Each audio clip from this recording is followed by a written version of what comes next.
बालाघाट जिला मुख्यालय के काली पुतली चौक स्थित प्रतिष्ठित परिवार की महिला को गोली लगने के मामले में पुलिस ने महिला के मुंहबोले भाई को हिरासत में लेकर पूछताछ शुरू कर दी है।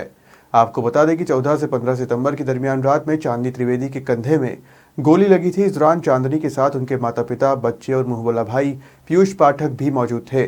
नगर पुलिस अधीक्षक वैशाली सिंह करहालिया ने बताया कि जब घर में लगे सीसीटीवी कैमरे के फुटेज खंगाले गए तो चांदनी का मुंहबोला भाई पीयूष पाठक अपने जेब में पिस्टल ले जाता हुआ दिखाई दिया, जिसके बाद उसे पुलिस अभिरक्षा में लेकर पूछताछ की जा रही है। दिनांक 15 सितंबर 2025 की रात में हॉस्पिटल से हमको तहरीर मिली थी कि किसी महिला को गोली लगने की सूचना मिली है।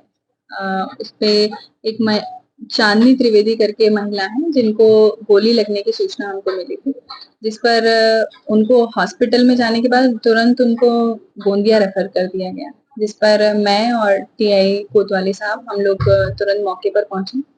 मौके पर वहां पहुंचते से ही हमने एफएसएल टीम को तुरंत उनको भी सूचना दी और एफएसएल टीम भी मौके पर आई। एफएसएल टीम के माध्यम से हम लोगों ने जो विधिवत जो भी उस कमरे में जब्ती की गई, जिसमें हमने जहाँ खून-आलूदा चादर, जहाँ भी ब्लड लगा हुआ था, उसके बाद हमको मौके से एक राउंड भी मिला था, खाली खोखा जिसे कहते हैं, खाली खोखा मिला था। फिर मौके से हमने जो सीसीटीवी फुटेज भी घर में लगे हुए थे, तो हमने डीवीआर भी जब्त किया था। तब तक फिर नेक्स्ट डे गोंदिया में पहुंच गई थी और उनका सर्जरी चल रही थी। तो फिर जब नेक्स्ट डे जब स्टेबल थी, साथ ही साथ हमने हमारे जो सब इंस्पेक्टर हैं संजय किरार साहब, उनको भी गोंदिया भिजवा दिया था रात में। पर उस समय डॉक्टर ने बताया कि अभी वो अनफिट है स्टेटमेंट देने के लिए।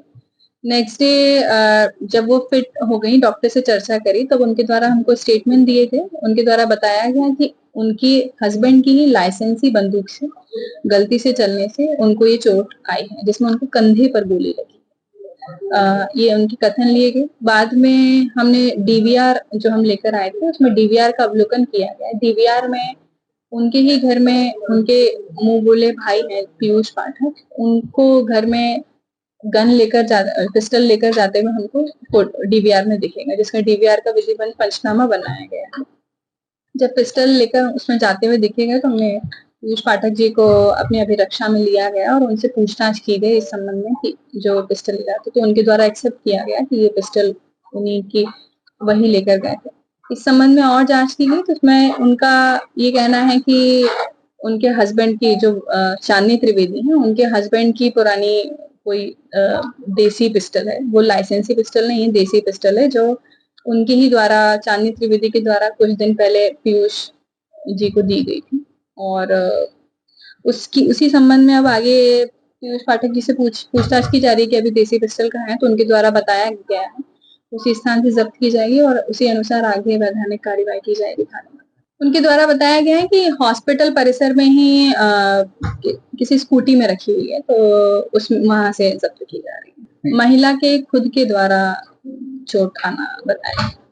मैम तो गोली लगी, गोली लगी, हाँ हाँ कैसे चली? हाँ, गोली उनसे गलती से, उनका ये कहना है कि जब वो उसको देख रही थी तो उनकी खुद से ज्यादा लगी गई। उसमें गोली जो घटना स्थल है मेन वो बेडरूम है, और जहाँ हमको वो अपने पैंट में पिस्टल रखते हुए दिख रहे हैं वो स्टेयर्स है, मतलब घर में एंट्री है, वहां से दिखे। उस संबंध में अभी ये लोग सब बाहर थे, वो मैडम अकेली थी और उसके बाद और भी शायद उनके परिजन भी थे, तो उनसे परिजन से भी पूछताछ की जा रही कि कमरे में कौन है। अब क्योंकि उनका इलाज चल रहा है तो ज्यादातर परिजन उनके सब गोंदिया में ही उनके साथ हैं, तो अभी वो थोड़ा स्थिति में नहीं है। इन सभी तथ्यों पे जांच करके ही अपन आगे विधिवत कार्रवाई। अब जो पीड़िता है उनका ये कहना है कि उनके हस्बैंड की ही लाइसेंसी पिस्टल है वो, पर तथ्यों के अनुसार उनकी जो लाइसेंसी पिस्टल है जो उनके हस्बैंड के नाम पर थी, वो थाने में ही जब्त है। तो उसी संबंध में हम जांच कर रहे हैं कि वो जो देसी पिस्टल है वो किसकी है। अभी हमने जो डीवीआर है, डीवीआर को देखकर उसका वीडियो पंचनामा सभी के जो भी उस समय थे घर में, उनके सभी के कथन चल रहे हैं। तो जो पीड़िता है उनके कथन हो गए, पीयूष पाठक को अभिरक्षा में ले लिया गया है। जो डीवीआर में हमको जो वीडियो मिला है उसका पंचनामा बनाया गया है। अब उसके बाद जो कट्टा इनके द्वारा बताया गया है, तो जहाँ रखना बताया गया है तो वहाँ अभी। बालाघाट से फिरोज डोंगरे की रिपोर्ट।